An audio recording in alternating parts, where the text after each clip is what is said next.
చిన్న సీసాలో బంధించే బదులు పెద్ద కుండలో బంధించొచ్చు కదా. ఆ ఇరుకులో గాలి లేక తిండి లేక చచ్చిపోయాను.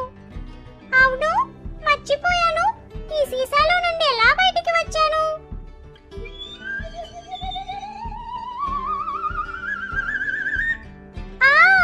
అదేదో నాలానే ఉంది.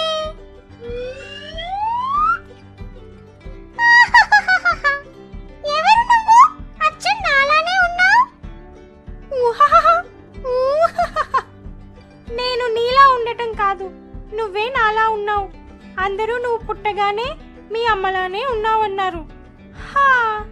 ఇప్పుడు నిన్ను చూస్తుంటే అదే నిజమనిపిస్తుంది.